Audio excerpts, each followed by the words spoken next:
Assalamualaikum warahmatullahi wabarakatuh. Perkenalkan nama saya Vito Fernando dari Prodi Informatika, ingin menampilkan tentang analisis jurnal saya untuk memenuhi tugas metode penelitian. Di sini saya akan memaparkan beberapa analisis dari 20 jurnal saya, di mana 4 dari 20 jurnal saya adalah jurnal internasional. Jurnal yang telah saya cari merupakan suatu solusi dari sebuah permasalahan, di mana kebanyakan permasalahan pada jurnal saya adalah sisi ketidakefektifan dalam suatu pekerjaan.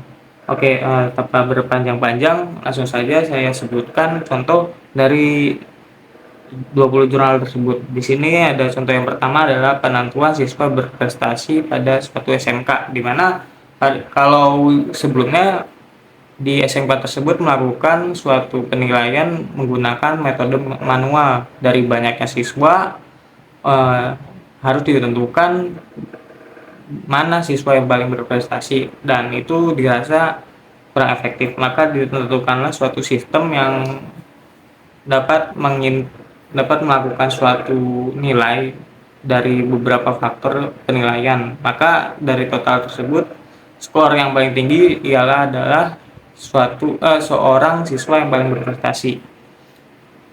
Lalu pada jurnal yang kedua di sini membahas tentang aplikasi repositori dari karya anak-anak DKV, di mana sebelumnya uh, anak-anak DKV tersebut tidak mempunyai wadah terhadap karya-karyanya yang telah dibuat sebelumnya.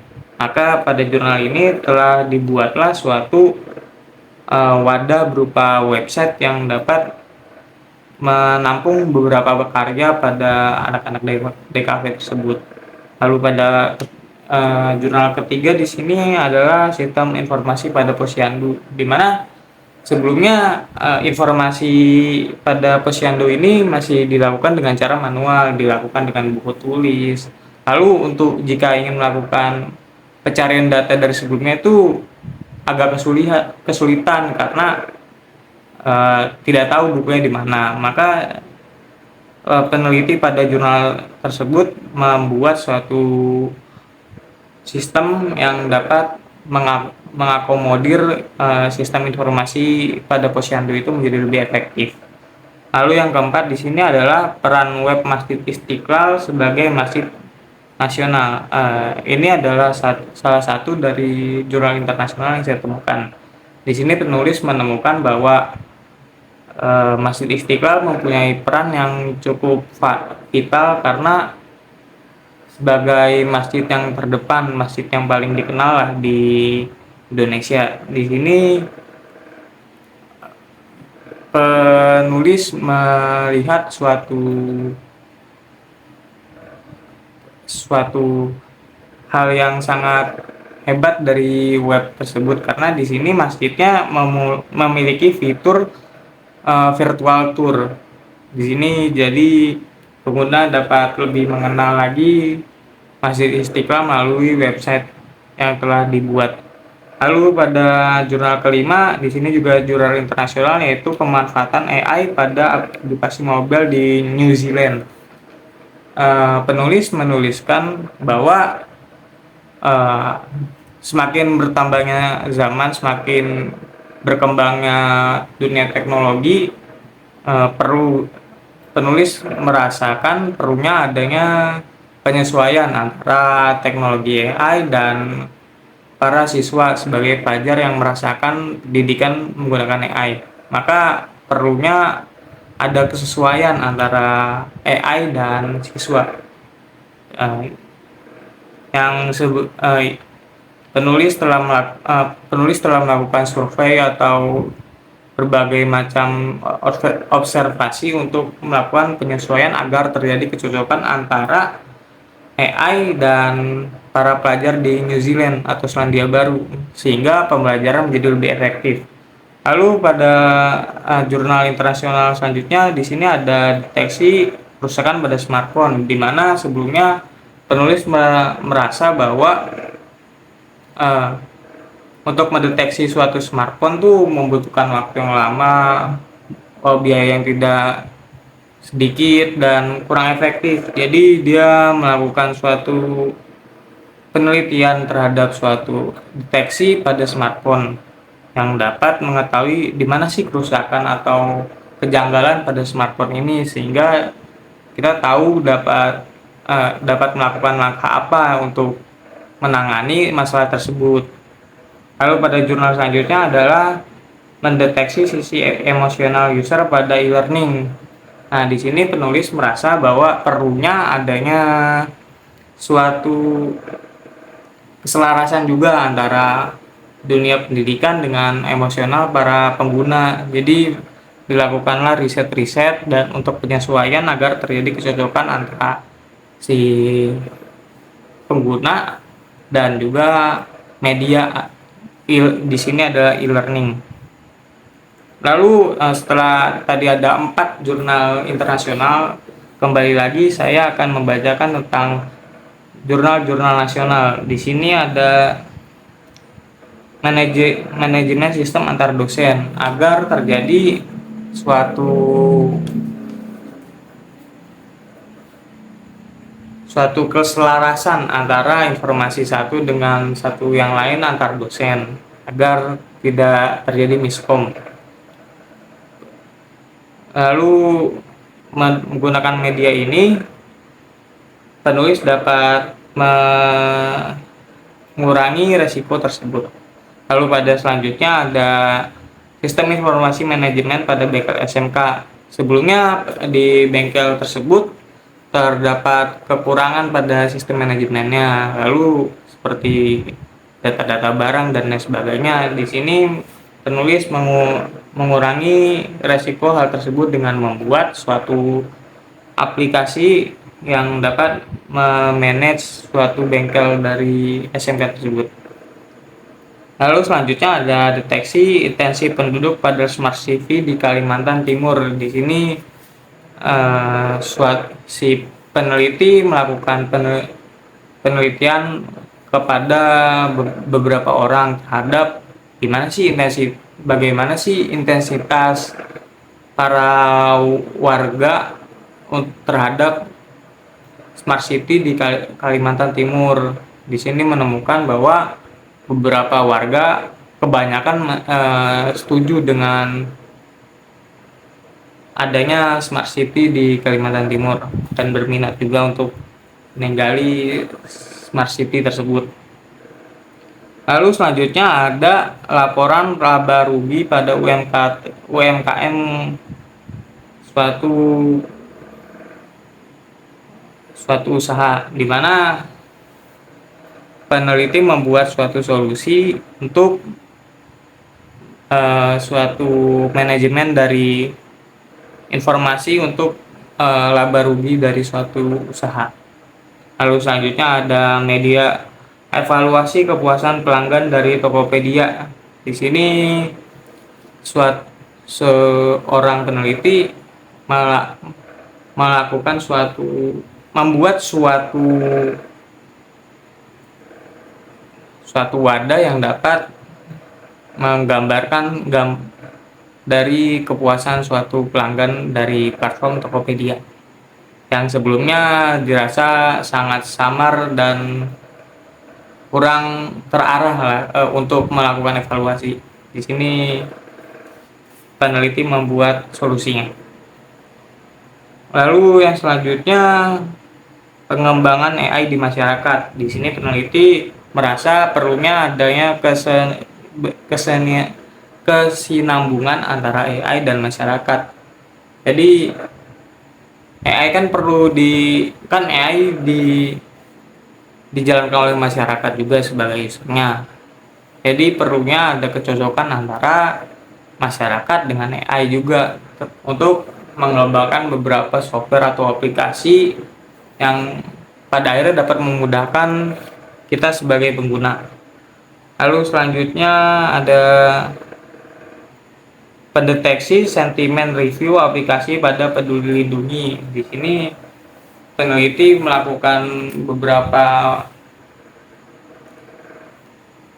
survei atau pertanyaan melalui suatu wadah mengenai suatu aplikasi, yaitu Peduli Lindungi, yang marak kita gunakan untuk sebagai penanggulangan COVID-19 pada masa pandemi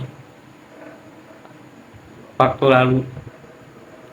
Lalu yang ke-15 ada penghitung jumlah kalori ideal per harinya. Di sini penulis ingin membuat suatu wadah yang dapat menghasilkan suatu informasi mengenai jumlah kalori ideal per harinya.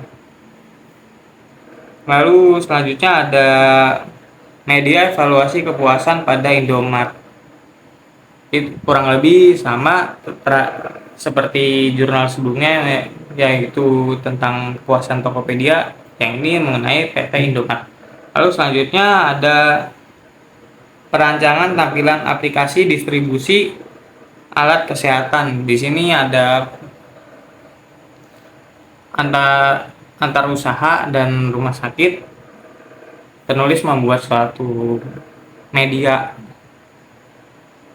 terhadap distribusi dari alat-alat kesehatan tersebut, membuat tampilannya agar dapat mudah dinikmati oleh para pengguna sehingga memudahkan para pengguna juga. Lalu ada juga sebagai media jurnal mengenai media inventory pada toko channel komputer. Di sini untuk mengatur inventory pada toko tersebut. Lalu pengembangan sistem pada data rawat yang dapat menghubungkan antara beberapa fasilitas-fasilitas kesehatan di lingkungan sekitarnya. Jadi dapat berkomunikasi antar satu fasilitas kesehatan dengan fasilitas kesehatan lainnya. Lalu yang terakhir ada perancangan antarmuka aplikasi laporan kegiatan harian. Di sini terdapat miskom pada laporan harian, maka diperbaikilah oleh peneliti menggunakan aplikasi yang dibuat oleh peneliti di jurnal tersebut. Lalu saat ini kita masuk ke bagian gap atau kelemahan dan future resource antar jurnal. Di sini saya menemukan beberapa kemiripan-kemiripan pada jurnal-jurnal tersebut. Di sini saya menemukan pada jurnal ketiga, yaitu tentang aplikasi Posyandu. Lalu pada jurnal ke-15 yaitu aplikasi kalori harian yang ideal. Lalu ada perancangan untuk distribusi alat kesehatan, dan jurnal ke-19 ada pengembangan sistem informasi data rawat berbasis web. Di sini saya menemukan beberapa aspek-aspek kekurangan pada integrasi Posyandu. Bisa saja menghambat, jika diperluas bisa saja menghambat suatu sistem informasi yang sudah ada sebelumnya, karena sistemnya saja sudah beda. Misalnya dari Posyandu ke puskesmas, ke rumah sakit, bisa saja itu terjadi suatu komunikasi yang berantakan atau informasi yang tidak tersampaikan. Lalu selanjutnya ada pada sistem prakarsi kalori atau pendeteksi kalori harian yang ideal. Masih banyak faktor-faktor yang lainnya dapat menentukan kalori ideal, karena pada sistem metabolisme setiap orang juga beda, perlunya beberapa variabel-variabel lain. Mungkin pada bagian lingkungan rumah sakit, bagian puskesmas atau bagian posyandu kan cakupannya berbeda-beda tuh. Mungkin bakal variabelnya bisa lebih luas kalau misalnya kita melakukan variasi lagi terhadap variabelnya. Lalu pada bagian distribusi alat kesehatan,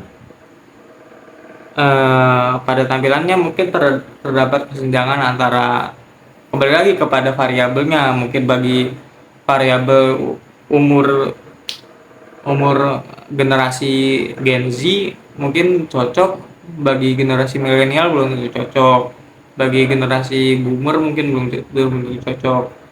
Perlunya ada variabel-variabel lainnya.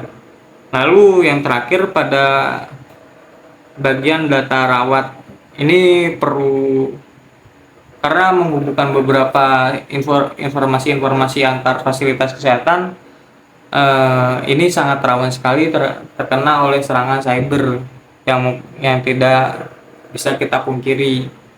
Jadi perlunya adanya peningkatan pada sistem keamanannya si data perawat ini. Setelah kekurangannya, mungkin kita langsung lanjut saja ke bagian future research, dimana menurut saya dari keempat ini tuh bisa menimbulkan kolaborasi yang bisa menutupi kekurangan-kekurangan yang ada sebelumnya, seperti pada eh, yang bagian posyandu tadi, kekurangannya mungkin tidak efektif pada lingkungan yang lebih luas seperti pada puskesmas atau rumah sakit. Informasinya bisa bertabrakan sehingga berkemungkinan terjadinya miskomunikasi. Lalu ada juga pada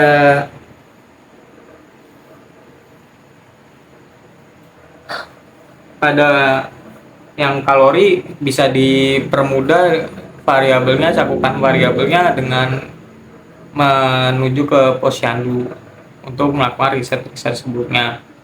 Demikian juga pada tampilan pada fasilitas distribusi alat kesehatan, cakupannya kita perluas dari berbagai elemen rumah sakit, puskesmas, dan posyandu.